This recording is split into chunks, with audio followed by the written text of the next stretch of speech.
مساء الخير، معكم مهند السمرائي من قناة ديزاين يوتيوب.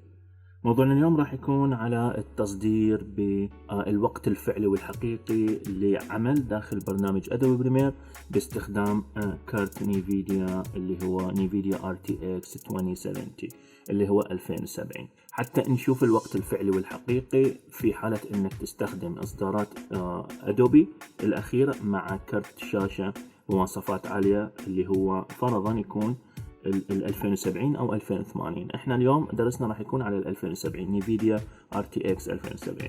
حتى نشوف هذا الشيء فخلونا نفتح الادوبي بريمير. اكيد انا هنا عندي فيديو، هذا الفيديو 17 دقيقة تقريبا، اتوقع 17 دقيقة و32 ثانية زائدا 7 فريمات. هسه هذا الفيديو بشكل العادي الطبيعي اللي هو راح ينزل على اليوتيوب، يعني ما راح يكون انيميشن وما اعرف ايش، لان كل ما تضيف تفاصيل اكثر راح يصير اكبر، وهذا الموضوع راح نتكلم عنه وهو دا يصدر. طيب هسه اللي نريد نسويه، احنا نريد نصدر هذا الفيديو اللي مدته 17 دقيقة و 37 ثانية، ونشوف الوقت الحقيقي ايش قد يكلفنا وقت، ايش قد ياخذ وقت حتى يتصدر في التصدير الاخير او الامكانيات الاخيره اللي هي ادوبي مع نيفيديا، اللي هي ميزه الادوبي مع نيفيديا. فنروح على اكسبورت، اكيد نختار اكسبورت ميديا.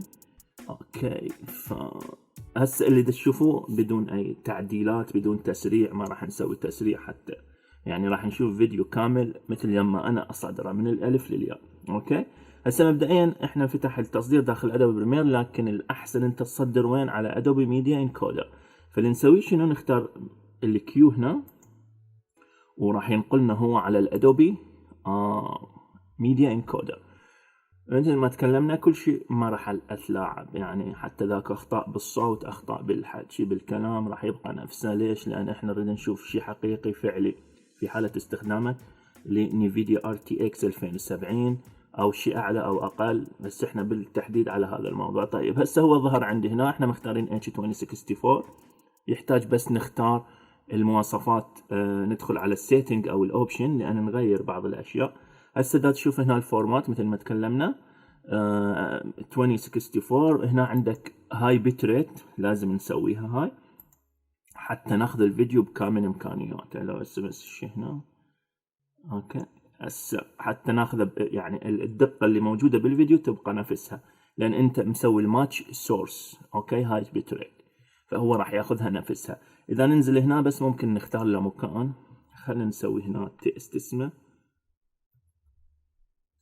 اوكي، ونضيف شنو؟ نضغط سيفينج. هسه ما اسوي اي شيء هنا، بس انزل تحت الماس سورس، انتبه اكيد مأشر ان احنا اختاريناها. هنا ااشر الرندر ماكسيموم بتريت. اوكي، وهنا انزل تحت، وهنا اهم شيء دا تشوف انه هاردوير انكودينج اللي هو هاي الميزه اللي تخلي ادوبي بريمير يصدر بسرعه.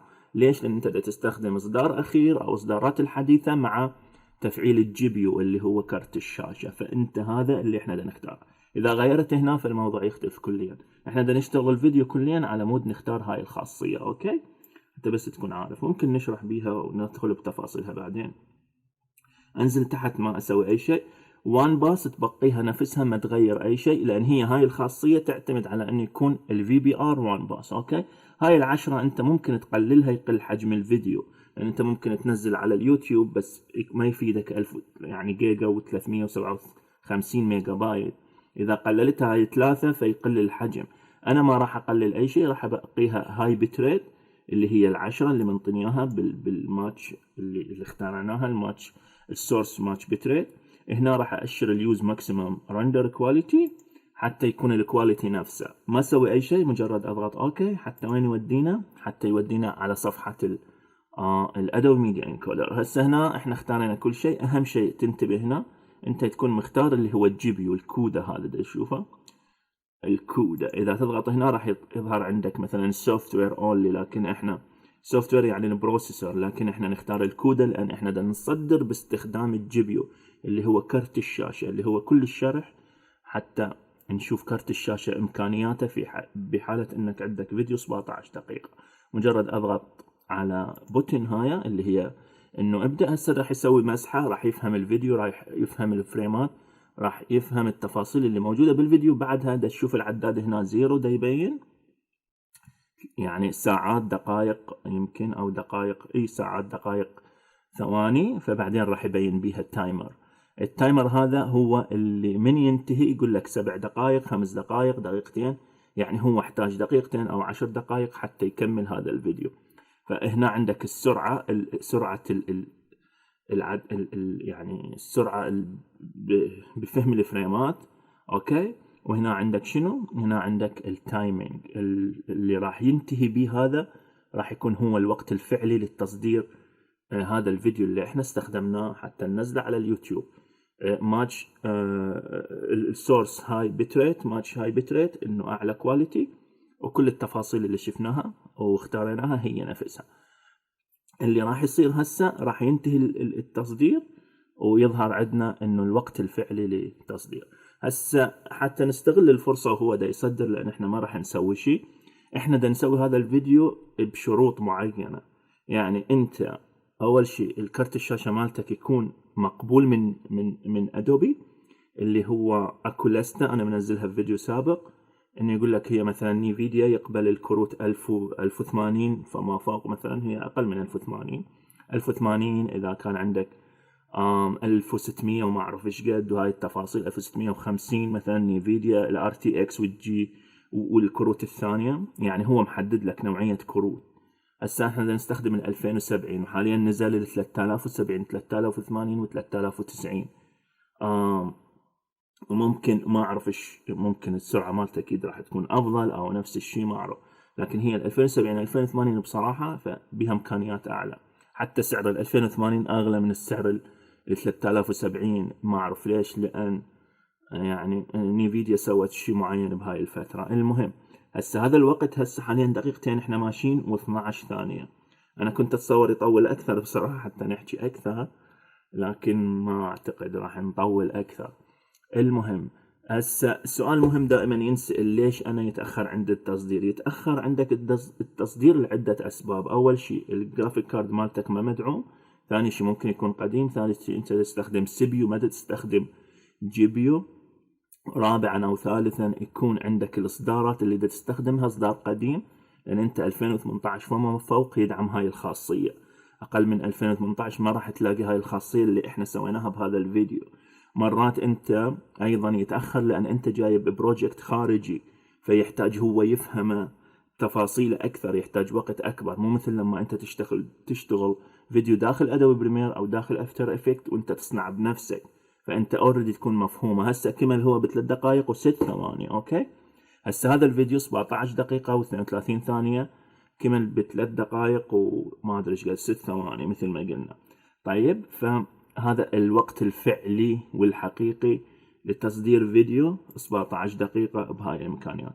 هسه احنا بس بالنهاية ممكن انطي بس بعض الاشياء اللي ممكن تفيدك، اللي هو تكلمنا بها. ليش يتأخر عندك؟ لان انت الاصدار يكون قديم، انت ممكن مستخدم بروجكت خارجي، انت ممكن ضايف اشياء بها انيميشن عالي، كلر عالي، مشتغل على الكلر، خاصة الناس الايديتنج اللي يشتغلون بالتفاصيل، يعني بها عمق وبها لايرات اكثر وبها فريمات اكثر، فالموضوع يختلف. يعني انت مو تجيب لي 7 دقائق فيديو وفيديو ثاني ايضا 7 دقائق، بس هذا مشتغل بيه بتفاصيل بها هواي، وهذا في تفاصيل معينة بسيطة ممكن فيديو واحد، او هو مجرد صوتيات. فالموضوع يختلف حسب الكمية، او يعني ممكن نسميها الكمية، هو الفريم يعني، او الفريم بالضبط. بس يعني الفريمات تختلف، اذا انت منطي فريمات هواي وتفاصيل كبيرة فيحتاج وقت حتى يفهمها كلها ويخرج. لان اذا عبر فريمات، انت تتوقع اذا عبر فريمات بالتصدير، فهو اكيد ما راح تظهر الصورة مثل ما انت متوقع، راح يصير بها تكسر، لاج، وكل هاي التفاصيل. فهي هاي الفكرة. طيب هسه احنا انتهينا، شفنا ممكن تصدر الفيديو ب3 دقائق. بصراحة هو تصدر عندي قبل اقل، ما اعرف، يمكن لها هسه انا دا اسوي تسجيل للشاشة بنفس الوقت. ممكن اذا انت تشغل برامج كثيرة، يعني انت مشغل افتر افكت وادوبي اوديشن وما اعرف ايش والستيتر وفوتوشوب، وتصدر على البريمير باستخدام الميديا انكودر، ايضا يختلف الوقت. ليش؟ لان انت جرافيك كارد مالتك والميموري والتفاصيل البروسيسور كلها راح تروح جزء منها للبرامج الباقية.